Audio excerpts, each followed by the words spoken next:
दरवाजा बंद कर लो, कुंडी लगा दो, और अगर तुमने हेडफोन नहीं लगाया है तो अभी लगा लो, क्योंकि आज जो बताने जा रही हूं वो शायद तुम्हारे कानों को लाल कर दे, तुम्हारे दिल की धड़कन रोक दे और तुम्हारे जिस्म के हर रोंगटे को खड़ा कर दे। ये कोई कहानी नहीं है, ये मेरा गुनाह है, मेरा वो सच है जिसे मैं दुनिया से छिपाती रही।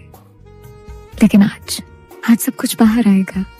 वो पसीना, वो डर, वो सिहरन और वो एक रात जिसने मर्यादा की हर लकीर मिटा दी। मेरा नाम अवंतिका है। उम्र सिर्फ 26 साल।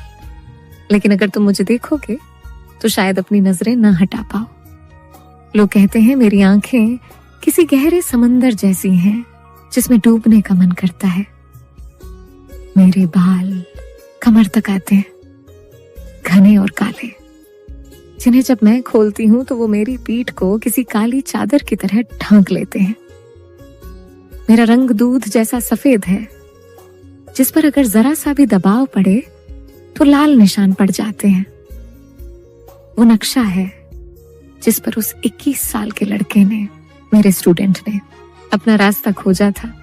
मैं हमेशा साड़ी पहनती हूँ और मेरी कमर का वो हिस्सा जो साड़ी और ब्लाउज के बीच खाली रहता है, वहीं से इस पूरी तबाही की शुरुआत हुई थी। तुम्हें लग रहा होगा कि मैं बहुत खुश हूँ। नहीं, मैं एक जिंदा लाश थी। मेरी शादी को 3 साल हो चुके थे।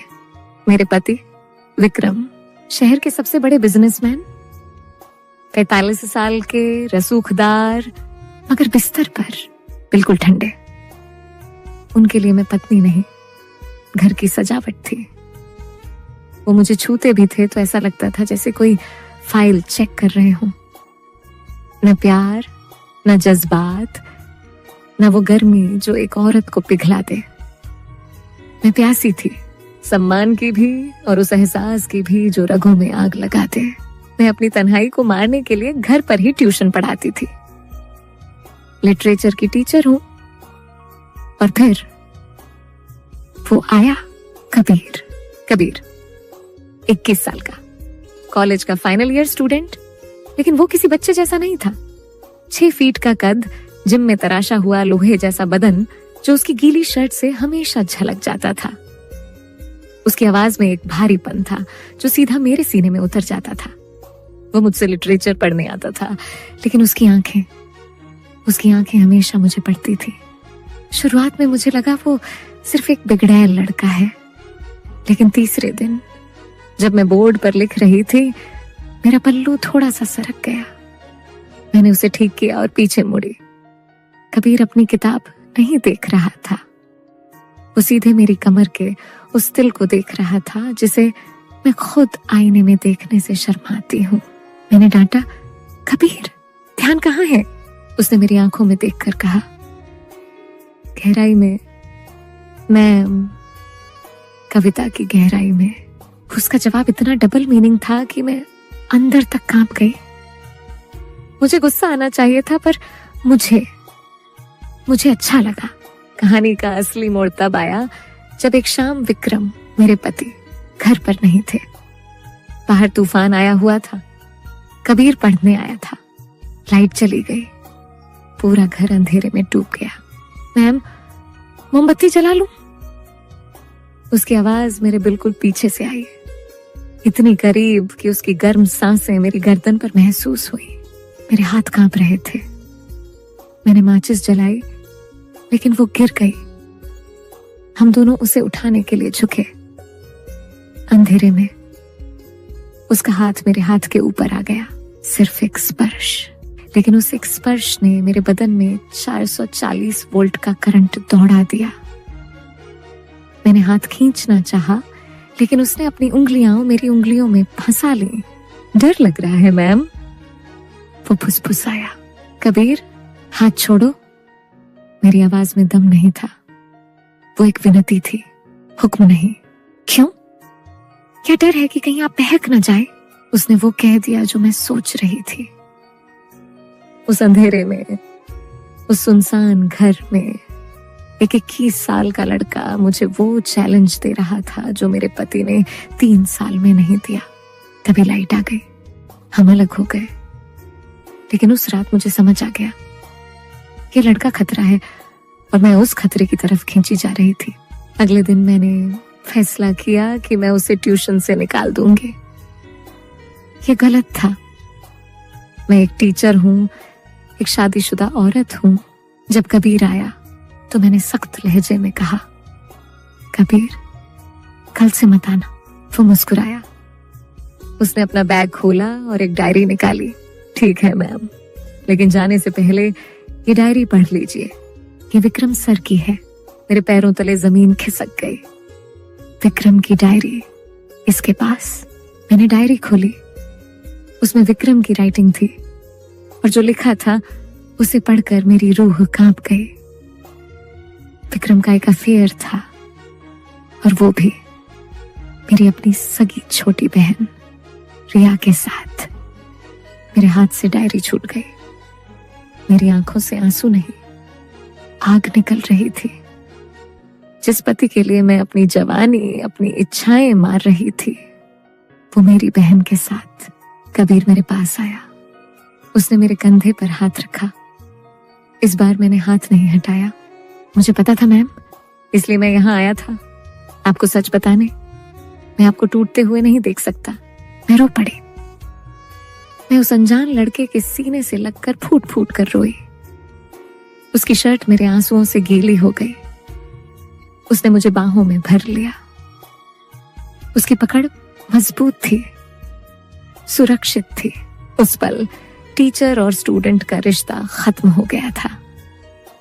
वहां सिर्फ एक टूटी हुई औरत और एक सहारा देने वाला मर्द था। उस दिन के बाद कबीर मेरे लिए सिर्फ स्टूडेंट नहीं रहा, वो मेरा हमदर्द बन गया।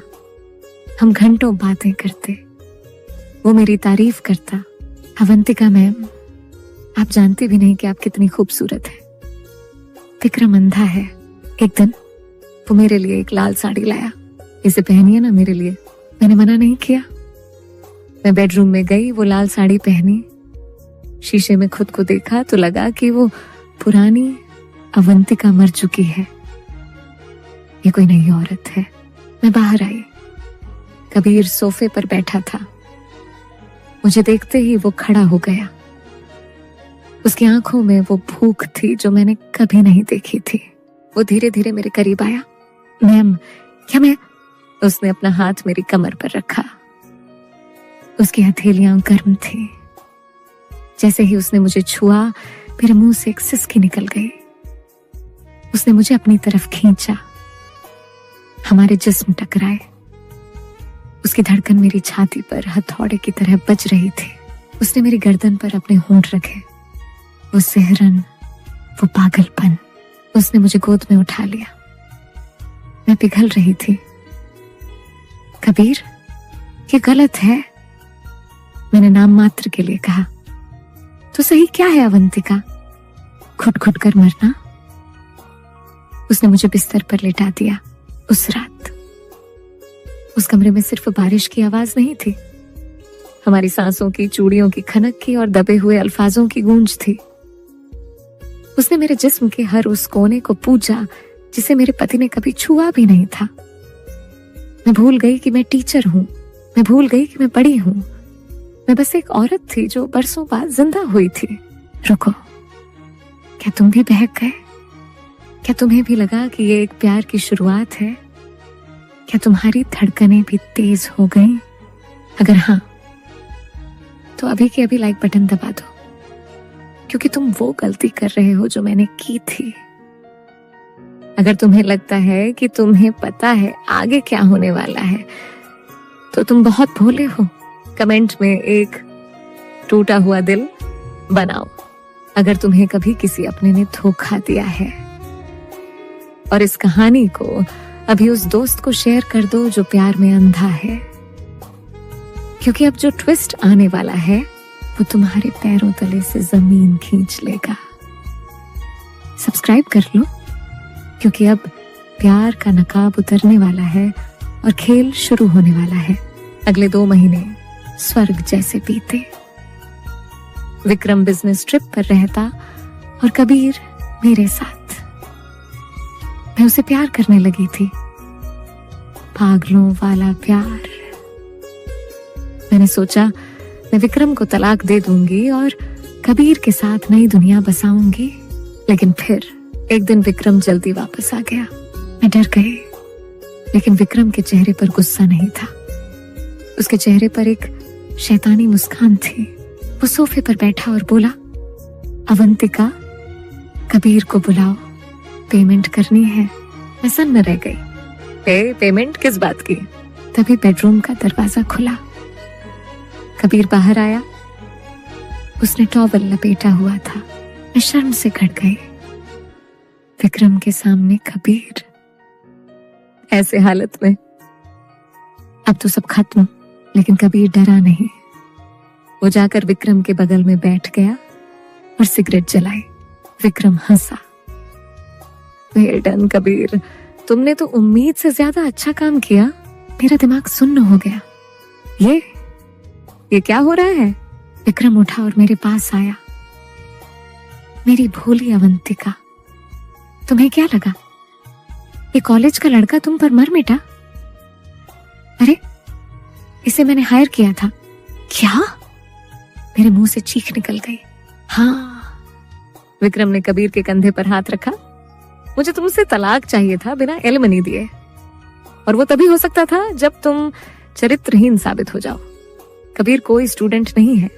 ये शहर का सबसे महंगा जिगोलो है जो अमीर औरतों को फंसाने का काम करता है। और देखो, इसने अपना काम कर दिया। बेडरूम में कैमरा लगा है। अवंतिका, तुम्हारा सारा प्यार रिकॉर्ड हो चुका है। मैं पत्थर बन गई। मैंने कबीर की तरफ देखा।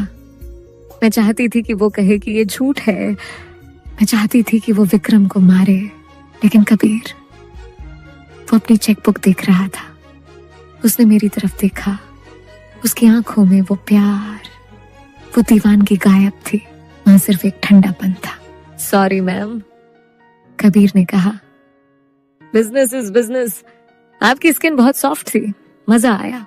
वो शब्द मेरे कानों में तेजाब की तरह गिरे। मजा आया? मैं वहीं फर्श पर गिर गई। मेरा पति मुझे बेचने वाला दलाल निकला, और मेरा प्रेमी एक बिका हुआ सौदागर। मेरी इज्जत, मेरा प्यार, मेरा जिस्म, सब कुछ एक मजाक बन गया था। विक्रम ने तलाक के पेपर मेरे मुंह पर मारे। साइन करो और निकलो यहां से, वरना वो वीडियो इंटरनेट पर होगा। मैं उस घर से निकली खाली हाथ। मेरे पास कुछ नहीं था, न घर, न पैसा, न इज्जत। मैं सड़क पर चल रही थी। बारिश हो रही थी, लेकिन मेरे आंसू बारिश से ज्यादा खारे थे। मैं मर जाना चाहती थी, लेकिन कहानी यहां खत्म नहीं होती। जब एक औरत का दिल टूटता है तो वो कमजोर नहीं होती, वो चंडी बन जाती है। मैंने आत्महत्या नहीं की। मैं अपनी मौसी के घर गई। मैंने खुद को समेटा और मैंने ठान लिया कि मैं उन दोनों को बर्बाद कर दूंगी। और किस्मत ने मेरा साथ दिया। 3 महीने बाद मुझे एक हॉस्पिटल से कॉल आया। क्या आप कबीर को जानती हैं? उसका एक्सीडेंट हुआ है। उसके फोन में लास्ट डायल नंबर आपका था। मैं हॉस्पिटल गई। कबीर आईसीयू में था, बुरी तरह घायल। विक्रम ने उसे धोखा दिया था। काम होने के बाद विक्रम ने कबीर को पैसे नहीं दिए, बल्कि अपने गुंडों से उसे मरवाने की कोशिश की, ताकि कोई गवाह न रहे। कबीर ने जब मुझे देखा तो उसकी आंखों में पश्चाताप के आंसू थे। वो बोल नहीं पा रहा था, लेकिन उसने इशारे से अपने खून से सने कपड़ों की तरफ इशारा किया। उसकी जैकेट की जेब में एक पेन ड्राइव थी। मैंने वो पेन ड्राइव निकाली। कबीर ने दम तोड़ने से पहले मेरा हाथ पकड़ा। उसकी आंखों में अब हवस नहीं थी, सिर्फ माफी थी। वो मर गया।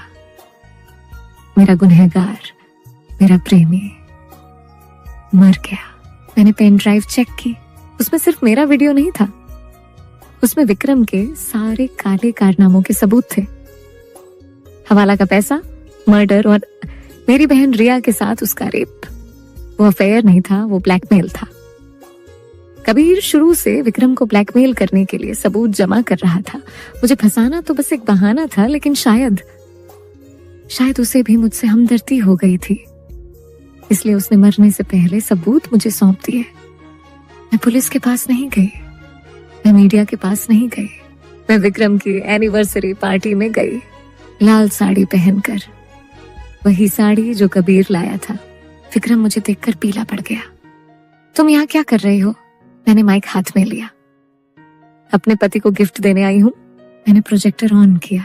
पूरी दुनिया, शहर के बड़े बड़े लोग, विक्रम के बिजनेस पार्टनर्स, सबने देखा। लेकिन मैंने बेडरूम का वीडियो नहीं चलाया। मैंने वो वीडियो चलाया जिसमें विक्रम अपने गुंडों को कबीर को मारने का ऑर्डर दे रहा था और कबूल कर रहा था कि उसने अपनी पहली पत्नी को कैसे मारा था। हॉल में सन्नाटा छा गया। पुलिस वहीं मौजूद थी, मैंने पहले ही बुला ली थी।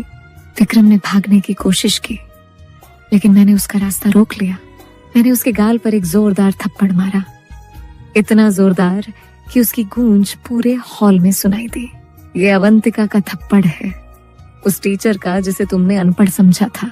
विक्रम गिरफ्तार हो गया, उसकी दौलत जब्त हो गई और आज मैं अकेली हूं। मैंने दोबारा शादी नहीं की, लेकिन मैं खतश हूं। मैं अब वही ट्यूशन पढ़ाती हूं, लेकिन अब मैं डरती नहीं। कबीर गलत था, लेकिन उसने मुझे मेरी ताकत का एहसास दिलाया। विक्रम शैतान था, लेकिन उसने मुझे लड़ना सिखाया। मेरे जिस्म पर जो निशान थे वो मिट गए, लेकिन दिल पर जो निशान हैं वो मुझे याद दिलाते रहते हैं कि भरोसा कांच जैसा होता है। एक बार टूट जाए तो जुड़ता नहीं, और अगर जुड़ भी जाए तो चेहरा पहले जैसा नहीं दिखता। दोस्त, मेरी कहानी सुनकर तुम्हारी आंखों में नमी आई? क्या तुम्हें गुस्सा आया? ये कहानी सिर्फ मेरी नहीं है, ये हर उस इंसान की है जिसे प्यार के नाम पर छल्ला गया है। याद रखना, कोई भी रिश्ता तुम्हारी आत्मसम्मान से बड़ा नहीं होता। अगर प्यार में तुम्हें खुद को खोना पड़े तो वो प्यार नहीं, सौदा है। औरत कमजोर नहीं होती, बस वो प्यार में अंधी होकर अपनी ताकत भूल जाती है। अगर इस कहानी ने तुम्हारे दिल को छू लिया है तो अभी सब्सक्राइब का लाल बटन दबा दो, क्योंकि अगली कहानी और भी गहरी होगी। और हाँ, इस वीडियो को शेयर जरूर करना। क्या पता तुम्हारी शेयर की हुई ये कहानी किसी और अवंतिका को बर्बाद होने से बचा ले। कमेंट में लिखो रिस्पेक्ट। अगर तुम मानते हो कि औरत खिलौना नहीं है, मैं फिर मिलूंगी एक और राज के साथ। तब तक अपने दिल का